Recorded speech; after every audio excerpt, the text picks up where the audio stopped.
iye nyoka wacho akabvunzwa navanhu akanoti ati yes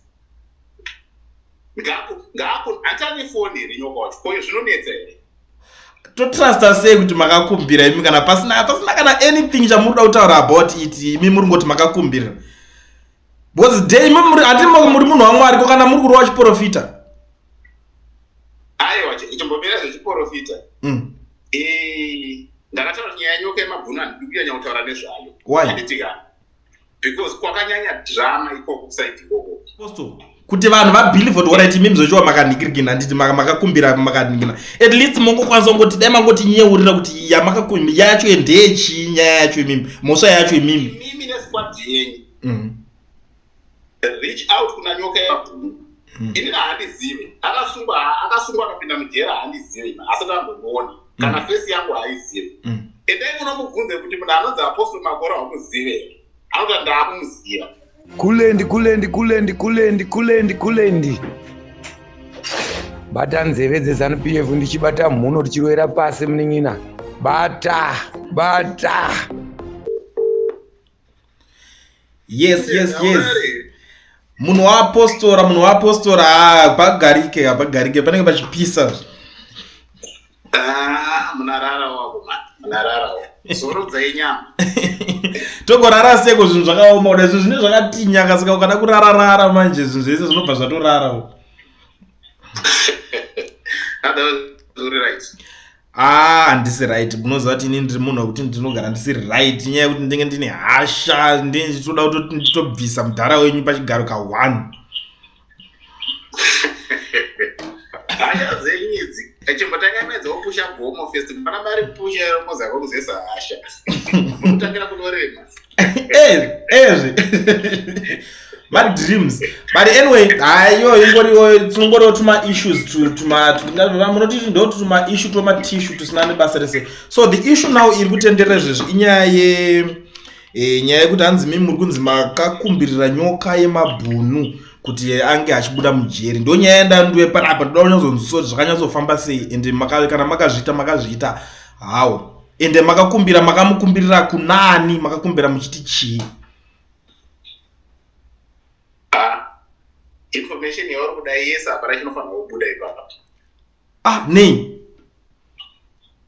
yes vese vakumbirirwa it's the only time ndakutaridzai kuti why ndakati ndamukumbirira ndakutaurirai nekukupai time yaari kubuda kuti muzive kuti no ndetingaite majokes but mukaona akasabuda pandakakutaurirai mamazati aya vanhu vachitinyepera akabuda ipapo mwamavhara muromo wenyu futi musataure futi so totrusta sei kuti makakumbira imi kana pasina kana anything chamuri da kutaura about it imi muri ngoti makakumbira because day hati muri munhu waMwari ko kana muri kurova chiprofita aiwa chimbomira zvechiprofita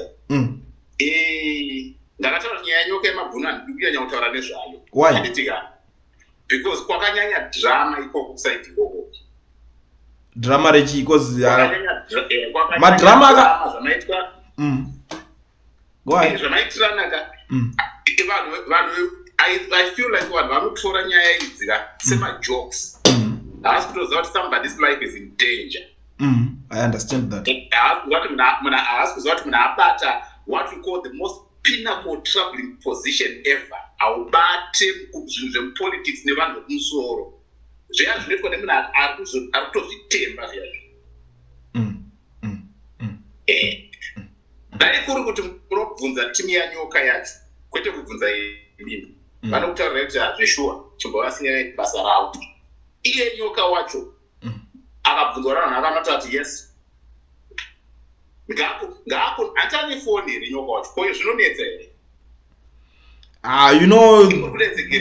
hazvisi kuti haasi munhu wekuti anongofonereka kabhosi foni yacho hatisingati tikataura tichiti ane foni zvo zvakutanga pamwe munhu wekuti ane freedom ka foni ndeya ndikungoti apo neapo haana freedom but anorichika through imimi nana 0.5 wako vamwe anonzi ari ngobhurwa vanongotuka anonzi ani 0.5 uya mukaenda through imimi ndimi communication yake as of now, official communication yake ndimune malawyers ake anokwanisa kukubvunzirai. Iye ngaataure ega nemuromo, ini ndiri ku-UK, nyoka ari mujeri muSouth Africa, handitika ngaachikukonfirmire ari ikoko, ina haasati ambondiona, ina handizivi. You know why ndikubvunza all these questions. I'm asking on behalf of Mazimbo vekuti vanenge vasina zvakandikirina, but makangoti ini mibvunzai Mazimbo vamwe vese avadonzwa nyaya havana access yekuti vabvunze kazvisezvo. Havana access ka ndozvakati inini ndikakupindura ini muramati anongaita majokes nesu. But tunoziva it's better to know. It's better to know zvikava clear. Chibonzwai. Kwete kwataba. Pana umwe akazomboya pa platform pako akati andira kukumbirirwa na Makore. Ndi Bishop Nyamakanga ndozo vakatotaura. Toboda kuti atotara mazita. Ndati ndiri ku UK. Ndati ini ndiri ku UK. Nyoka ari kujeri ku South Africa. Inini mune access yemunhu anosvika apo ane phone. Handitika. Tora ifoni iyo emende naye kuna nyoka yacho iwe. Mwavati pana munhu wari kunzwa kuwose tombona anonzi Makore. Apostle Makore. Pane here zvikuitika. Pane here zvekuti ungatipe zvingakufadzei imi vanhu vanotera nyoka imi. Akakupindura imwe yani answer iyoyo. After that muzondifonera. Say accessa. Inini muripo South Africa yamatadzi. Sei inini akudiziva. Nyoka hana TV, nyoka hana YouTube, nyoka hana chi. But achakuti ndako aziva. Ndoko kuchaziva kuti no. Nyangwe ndiri kuno ndakanyarara kudai so. Chimupai munhu respect yake anodeserve.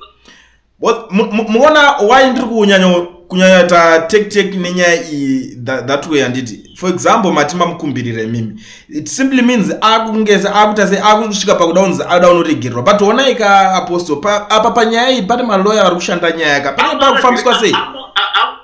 Ngomira adauregererwa nani? Ati mamukumbirira kukumbirira munhu mune kukumbirira kuti aite sei? Nakuwa pamutara zvoti adauregererwa iko ku South Africa iko ngati amsadaro. Saka murate makumbirira kuti aitwe sei imimi ndo I think pamwe tatadzo nyatsonzwisisa idizvo. All I can tell you is Nyoka is coming out, but don't put pressure on him kuti akuentertain imimi mese. That's all I can tell you. Ndizvo ndazvinzwisisa. Don't put pressure on him to entertain you, because when he was in trouble, nobody helped him. I actually waited and gave you a month without kusvika kupi. Right now there's a bit of structure in assisting him. That's why I stepped in. Ani mazvirwa. Ende vari kumubatsira vachese handina ndakambotaura naye hayi handina hapana mane access phone number yangu. Oh, that's why. Alright. Boss makadaro kamakatipa vanhu vari kumubatsira vacho vese hapana ndakambotaura naye kuroti imi makangoita zvinhu zvechinyararire. Because I still remember kudhara akatimbotaura nyaya yacho muchiti makabudisa nhingi ndikati ko imbobudisai nyoka if you still remember ndakazvitaura more than 4 times ndichikudza. Aiwa. Vanhu vanga vachiri too hyper. Vachiri kutaura zvavanoda vachifunga kuti vanobuditsa vachifunga kuti vanoda. Ndakambokubvunza imi. Iwe client navanhu vako vanokutera maplatform enyu. Nyoka akasungirwei? Muchaona kuti hamuzive zvaakasungirwa mese. Aiwa aoneka apa pakuiswa macases akawanda kapa. Macases anga akuwandisa pakabuda emasofa pakabuda nyaya dzisina nemusoro wese dzakangobikwa dzichisungirwa mukomana ende futi it's like pepe apa nyaya akukutikwa kabhoza akabva kwaanga ari kwaitogara kwakasungirwa kusiko kwaigara kapepe. But tulazoziva kuti akasungirwa kuti yamise mujeri remuSouth Africa. Nyaya yemasofa ari kuibirwa kuZimbabwe. Ngarinyaze kutaura zviri pachena handitika. Saka inyaya yemapepa bosi yepa kubatwa kwake nyaya kunzi hana passport. Mira ndikupindure. Nyaya yemapepa, it's an issue yakatozoitwa put up pakatozocompiled, right? Let's put together an asylum application so that it doesn't get deported. Handitika ndopa asylum application yake yakatozopinda after case yakasungirwa iri active. saka akasungirwei chimbozvibvunza imega iko kusvika mazuva kuti akasungirwei ayo nyaya wakati mona ikapozo tinoswera tichitenderera kanyari chitakasungirwe because ndo mataurirwa zvakaitwa even iye ndokukonfirma ndokubuda kwazvakaita vana vezimbabwe ndo zvavari kuziva chiteerera ndakupa structure yacho tudze asylum application was activated almost more than 6 weeks after asungwa vakuitira kuvharira deportation and if I be right uyu mwa musingafarira inonzi pardon because zvese mapepa ese ndinawo ini musambondiitira zvekundifungidzira ndine zvamusina mapepa ese ndinawo akazoactivata ngatise asylum application ndeuyo ainzi gamba kwamusingafariri uyu but pane kesi yanga yasungirwa munhu ndo isiri kuzikamwa nevanhu vese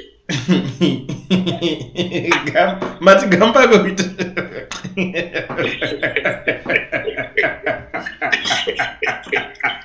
makunotaurawo munhu akatogadzira chimuforimbo chake chekutomwashura mari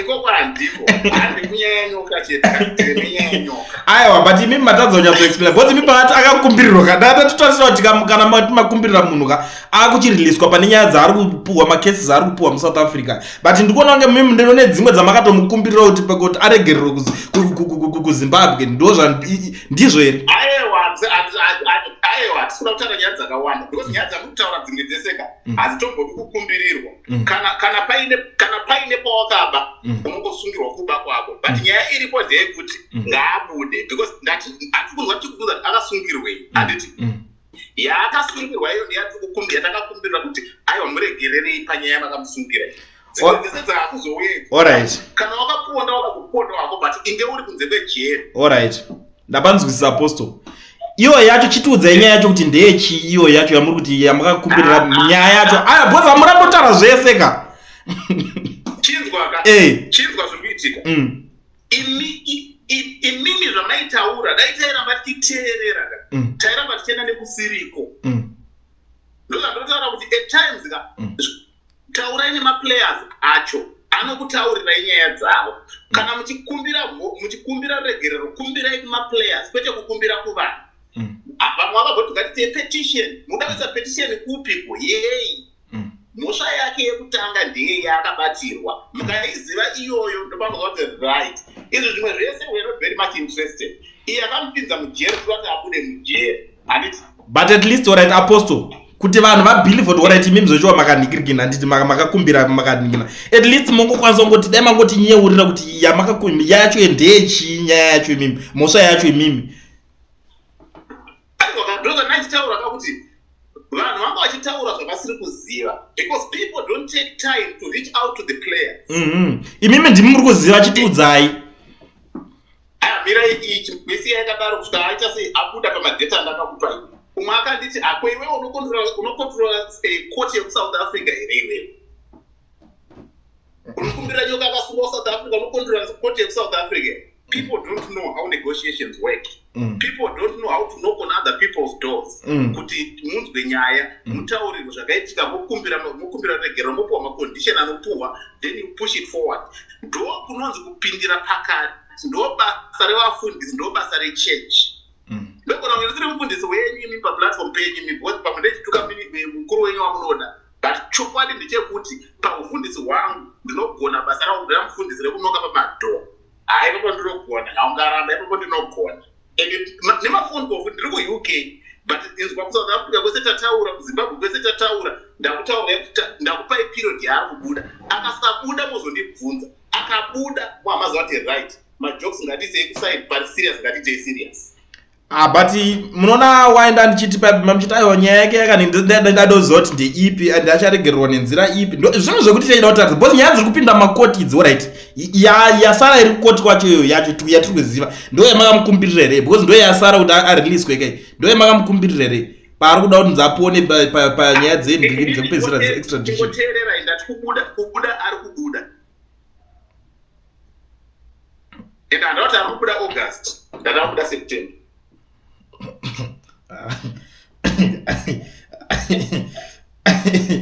because mozati chiapostle pane kuti arikubuda September pane muchinda umwe mambotaura so pane muchinda wamamenshina zita rake so umwe ane musoro muhombe so aka ndo angari mapredictions ake ndosaka vanhu vaitaka kubhaizika ipapa ndo angari maprediction ani aye mumwe munhu wamambomenshena nemusoro muhombe handitaure mazita ndozoneta nekuramba ndichiti sori vanhu aka aipredicta ndo same yaaitaura iyo animaona achipredicta achiti anokuda kana paine munhu akapredicta kudaro mupei sando dzake pamwe akuitawo chiprofita handizive saka imi makakumbirira pamwe here zvisingataurike aposto ngotiwa vana vezimbabwe ndakazokumbira kana zvakadai dai vanhu vamwari havachike kutaura kamunhu ari kubva kuna mwari angatya vanhu ndakabhoekana pakazi nevamwe vanhu havana kundikumbirira ndakunyarira ndikati that's why inzwaika that's why tichizouya isusu kuti tigare tanhingina panenge pane proof yakandhingirina toti muti aiwa musi uyaenda inetswa nakuli enda achiti taurai kuti makandhingirina papi ndo imwe inenge yaproof ndo zvatinee tichitotirai kunhingina because hapana kana makumbirira munhu ini handichashandire proof I've given you more than enough proof kuti muzive kuti right but zvava kutaura nazvo zvinobuda zvakadai zvava kutaura zvinobuda zvakadai you should nyaya yamungatotanga kutaura kubva nhasi muchienda kumberi hani muri kuzvinzwa inyaya yekuenda kuzimbabwe yaThomas Mapfumo ndoyadaura kuti muchitange madezvo ini futi maunotanga imwe maunotanga imwe maona chifundisi chakanaka chifundisi chakanaka kana purezidendi chaiyo pane pavanokuteererawo samufundisi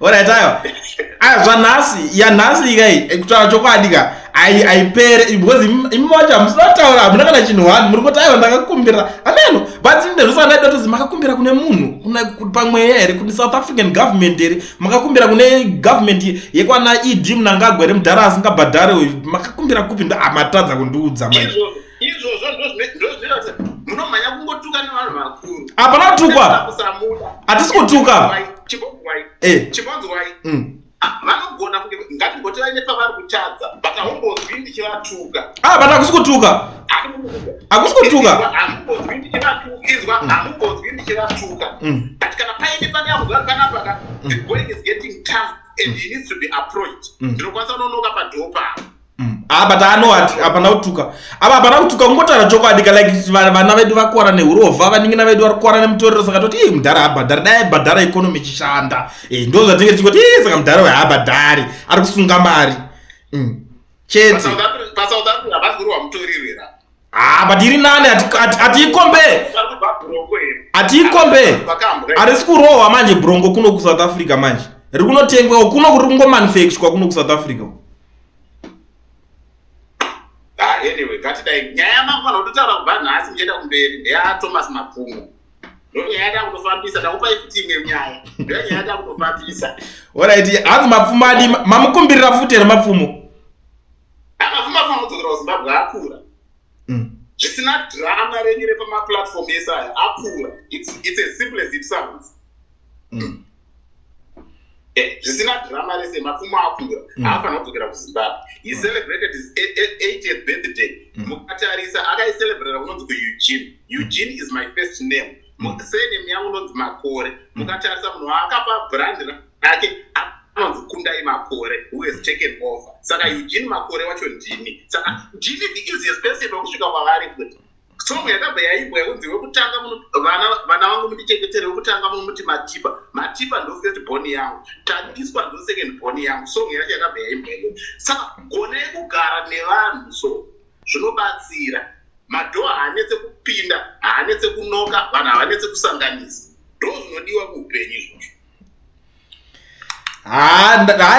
ndiri kuti hangu nhasi zvangu sinzi ndisina kuwana hangu maansa ndachinyatsofonera handinaunyatsogutsikana ikawangukanya handakana 1 chandinokwanisa kukupikisai kana kukukweshenai ipapo but tichazoidzokera zvedu pamberi apa tanyatsoiona sinzi matoitanga zvandoda kukutaurirai chinhu 1 imimi nesquad yenyu reach out kuna nyoka yabhuru inini handizive akasungwa akapinda mujera handizive asati ambomuona kana fesi yangu haizive endai munomubvunze kuti munhu anonzi Apostle Makore wamuzive anoti ndakumuziva mukati vati ndakumuziva mwaza kuti aisamuziva but akumuziva hawo ndopamuchatanga kuziva kuti rai pane zvikuitika. Chete inini chandaizotaka kuavoida onai Apostle like sekutaura kwematomboita matumwe akazouya paplatform pako akazotanga kuti handina kukumbirirwa, hapana akandikumbirira kulianda, hapana handimazoona vanhu vachitaura nesimba. Inzwa hai Apostle, handidi kuti ndizoitanga inini ndikunogadzira violence every day because you know inini for sure ndinogona kunoita reach out kuna nyoka and you know that kuti I have that capacity hazvinditorere kana nguva handidi ndo hatazoningirina handozvete chitrai kuavoida manje ozouya munhu panapa kuti handizvizive. Chimbonzwa manje inini handingarabe chikukupai maprediction yenguva anokuramba achienderana. Record tells you before kuti pese pavaitaura ndozvaiitika, hachisi chiprofita ichi. Kana chiprofita ndokutaurirai, pasina chiprofita ndokutaura kuti hapana chiprofita. Handisi kuda credit from anyone, it's just my job to do that. Unonzwa munhu autanga kunditi kuti gai ndakanokumbirana mai chimombe muda kundikuturubhire ichi, I have nothing to prove to anyone, and I'm just doing my job. Chandangoita ndechekuti ndakupai good news kuti chinyoka ari kubuda but not muna August, musamhanye zvenyu. Bozi pane yanyoka zvayo ndizvo ndatotaura kuti ini pane yanyoka imandiremera because handina kunyatsonzwa kujeka because tenda kuti saka vakumbira saka toti maloya varegedzawo kuita basa because munhu akumbirirwa ndozvetatoya takutobvunza kuti ana yudi vaya havandizive, I've never spoken to them. Nyoka hasati ambondiona and haandizive. But ndokubvunza kuti sero ndakuriziva kuti Apostle Makore ndakuriziva. Munhu yenda akumuziva ende munhu yenda akumurespect achakutaurira izvozvo ega nemuromo wake. Handi kunobhenda foni achakutaurira ega nepafoni nemuromo wake kuti zvaanenge achitaura muteereri ndiye achakutaurira ega ega. Ndopamuchaona kuti vanhu vakatosiyana. Yes, basi tichitangekuita majokes but hapana majokes atechita titori serious ipopapo. ina hangu handisi pakuita majoki andinoona ndosoka ndatoti regedzai nditoenda ndinobvunza Apostle ini ndakanakira ndobvunzaka ndototi Apostle havanetsi kubata mene nditaure navo but ndatowanigirina because chero vanhu vazhinji vachiyawo nhamba dzenyu ezve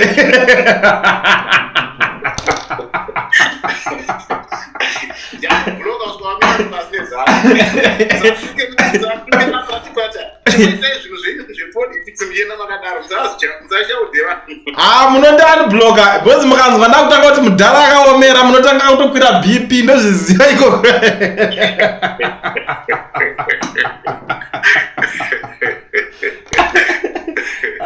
Aiwa, the good news ndeyekuti nyoka akubuda but haasi kubuda muna August. Date ndakakupai chisiyai zvekuitika zviite sei zviitike zvakadaro, chimbotipai nguva tirambe takanyarara.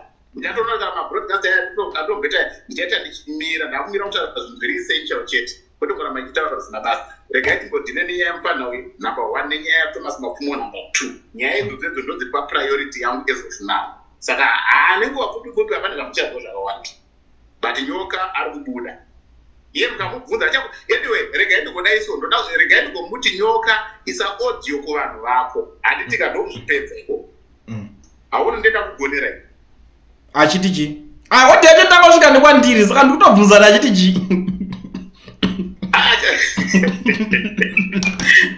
achikutaura kuti kana mazimu naApostle Makore chimbonyararai iye achakutaurirai kwasina handizive kanyi. Ndinganzwa kuti Apostle Makore vati chimbonyararai ndokuti pamwe vanhu vagadzirana kuti zveshuwa akuvaziva vazivana sei, that's none of your business. Aiwa, for now kutofona kwandatoita ini kutoshingirira kuti pamwe nditonzwa information kuti munhu akubuda bosi chinhu chatinongoshuvira panguva inei kuti munhu abuda zvokuti achazobudiswa nani achabudiswa sei hatina basa nezvakawanda ende izvi hazvinazvo chikuita nekuvengana kwenyu munonzi mupolitics chinchi ina handite zvepolitics kai ndoita zveYouTube.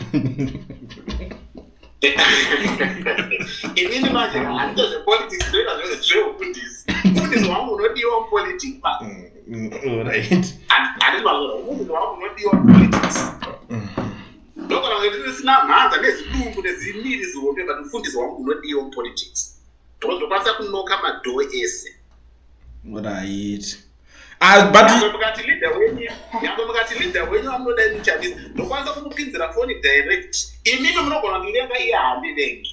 Garai makazviziva izvozvo. chokwadi chandotaura chinogona chisina kuzembera kusaidi kwake. Saka panguva iyoyo achimunakidza kachimwe chokwadi kana yakutaura chakazembera kune vanhu chinomunakidzawo. Handiti mazviona. Ndofanira kuramba ndiri munhu wechokwadi. Ndofanira kumaintaina integrity. Patine tichiti machecks and balances, teererai paitwe machecks and balances. Ndoti zvinhu zvifambe. Mukasesa machecks and Zimbabwe haifanhi kurarama isina opposition. Nditeerere. Mukanzwa ndichikutaura zvandinotitaura zviya, ndikutoedza kukuvhurai maziso kuti aya usabvumira kuti zvakadai so izvi zviitwe. Apa pasina kudai so. Hakuna munhu angaende asina mastructure, hakuna. Aiwa apostle inzwai ichamisa ngatiisiye because ini ndichamisa apinda papi inini chamisa apinda papi nyaya nyoka.